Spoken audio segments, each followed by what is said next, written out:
Hey guys, and welcome to a brand new video here on FPL Now. Today I'm going to be going over my final team selection for game week 1. I know I just went over it yesterday, but I made a few more changes and I'm locking in with this team going into the Friday deadline. So if you're excited for the video, make sure to drop a like down below, leave a comment, what is your game week 1 team looking like, subscribe if you're brand new, and let's get into the video.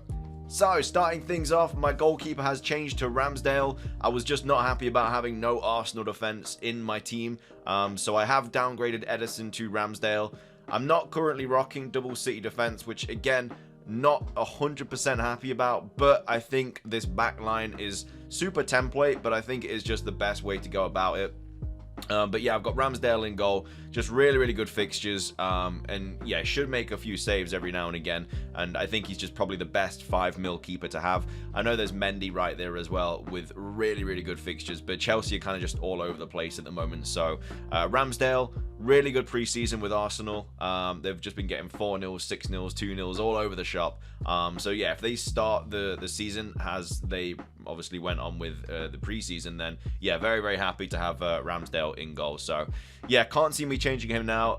Edison, I know, is a cheap way into that City defense and guaranteed player in that City defense as well, but he's not really going to be making any saves. I think he got like 4 bonus points last season as well, so it's probably just not really worth it. And then if they do concede, he's only going to get 2 points, because like I say, he just won't be making many saves because they just dominate the ball in every single game.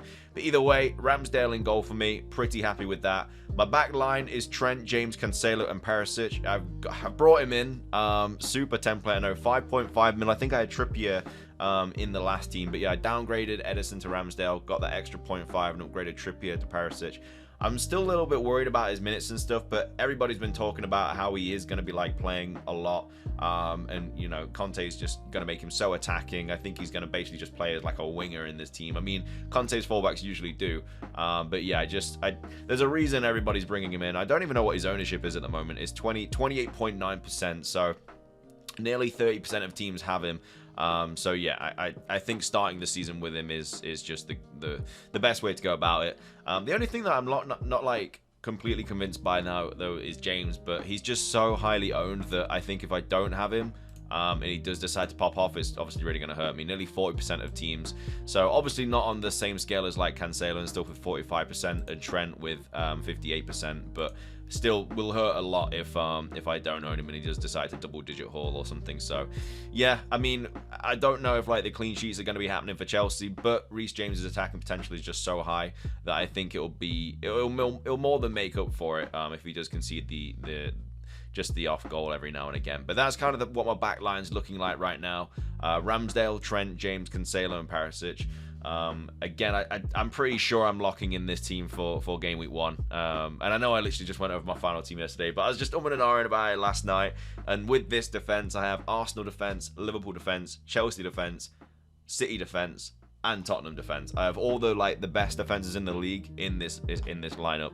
The only problem is I don't have double Liverpool, don't have double City, don't have double Arsenal and stuff like that. But I think as long as I got one player in each of those defenses, it shouldn't be too bad. But yeah, that's the back line and the goalkeeper. My midfield and up front haven't really changed. My midfield is still Salah, Martinelli, Luis Diaz, and Neto. Again, I went over why I've decided to go with all of these players in the last video.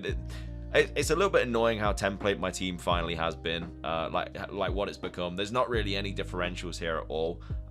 It's just, I don't know, it's just I think this is the best way to just start the season. And then, you know, when I think by like game week 5, a lot of people's teams will be like much different to this. But yeah, Salah, Martinelli, Diaz, Neto. The whole debate over whether you go Diaz or Robertson. Obviously, Robertson is a mil cheaper. It's just it's not just that you have to think about. It's just the knock-on effect on like who else you like bring in with your team. Because if I do bring in Robertson for like Nico Williams, that's an extra 3 mil. So I'd have to downgrade Luis Diaz to a 5 mil player.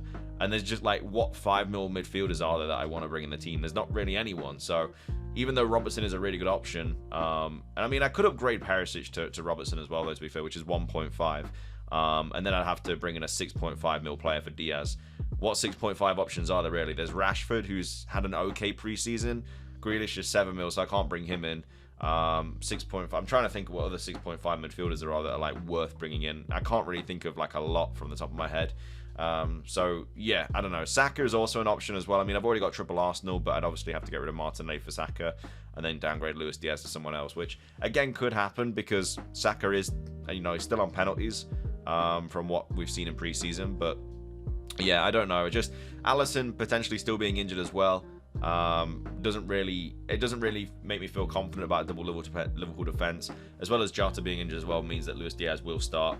And again, that Fulham game, I think he's just going to absolutely do wonders. And yeah, I mean, if you know Salah was injured or something, I'd probably captain Diaz. But either way, Salah, Diaz, Martinelli, Neto. Already spoken about how Neto is the best Wolves attacker. 5.5 mil, probably the best option around that price point. Again, you could see him being upgraded to like a 6 mil Lingard or something. But again, we're not sure how he's going to play for Forest. Again, if he does what he did for West Ham for us, then, you know, fantastic. I'd be really happy with that, and I'd definitely think about bringing him in. But we'll see what happens there. But 6 mil, you know, not bad for Lingard. He might even be on pens as well. Like, Johnson is our penalty taker, but, you know, I don't know. I feel like it's definitely up in the air because he did miss 1 or 2 last season. So, yeah, I don't think there's any, definite penalty taker in the Forest squad, but you know Johnson was on them. But either way, Neto, Diaz, Martinelli, Salah. The up front is still Kane and Jesus. I don't think I'm going Haaland. I know about the Bournemouth game. I mean, City's fixtures are just so good. If you take a look at them, this is another reason I'm a little bit worried about not having double City defense. West Ham, Bournemouth, Newcastle, Crystal Palace, Forest, Villa, Tottenham, Wolves, United, Southampton. Some really nice fixtures in there. Spurs have some good fixtures too. They just have that Chelsea fixture game week 2, which, you know, is a little bit worrying. But again, Chelsea are all over the place at the moment. So I think if there's any time to have Chelsea away, it's probably now, where they're just all over the shop. But then they've got Wolves and Forest, West Ham, Fulham. It's just also how Haaland is gonna, you know, how he's gonna deal with the Prem as well. Like, is he gonna hit the ground running like Diaz did, or is he gonna be like another Timo Werner situation? We're not too sure. So I think it's a little bit too risky when you know Kane is proven in the Prem. You know, I know his August record isn't great, but you know, records are there to be broken. So hopefully he does decide to do some damage. And then Jesus, yeah, very close to 75% ownership. I mean, I don't think there's going to be a team out there, you know, that's not at least thought about bringing Jesus in. But that's my starting 11. My bench has changed slightly as well, I think. I don't know actually from the last video, but Kasper Schmeichel has gone to Nice now. So if the thing is, like, I've seen a lot of people bring in like double Leicester keepers because they've got 2 4 mil keepers, and you know one of them's gonna play. It's most likely gonna be Ward, which is why I put him on my bench. But I think it might be a little bit of a trap. You know, they have okay fixtures like Brentford, Southampton, Brighton, Villa, but they also do have Arsenal, Chelsea, Tottenham.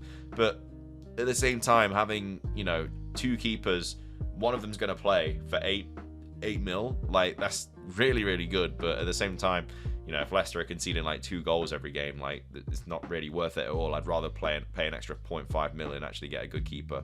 There are some good drafts that I've seen with like double Leicester goalkeepers, but I personally just don't think it's worth it. And then Nico Williams, Andreas Pereira, and Archer as well. Yeah, I mean, this is very much going to be the template bench here, like Ward, Nico Williams, and Andreas Pereira, and then whatever 4.5 mil striker you're going for. I've also kind of toyed with the idea of bringing like Tony in as well. Bringing Tony in as like a 7 mil player, so I need like an extra 2.5 there. I could downgrade Perisic and also downgrade like Ramsdale as well, and I think I could like fit him in or something, and then play like a 4-3-3 and have Tony, because Tony is on pens. He's only 7 mil. And Brentford don't have the worst fixtures as well at the start of the season, but I don't know, I think it might be a little bit too risky, and I think it would hurt not having Diaz and like Perisic. I think it's going to hurt my team elsewhere too much to bring in Tony. So that's my final game week 1 team. Again, I'm going to be streaming like an early deadline stream tomorrow, the first stream on the channel. We'll just like, I don't know, talk teams and stuff, and you guys can send me yours across and we can like rate them on stream and stuff. So yeah, I'll probably go live at like 2 o'clock till 4 o'clock before the deadline, which I don't even know when the deadline is. It's like 6 o'clock, something like that. I don't even know. But either way, that's going to be everything for today's video. Thank you so much for watching. If you did enjoy, drop a like, leave a comment, subscribe if you're brand new, and until next time,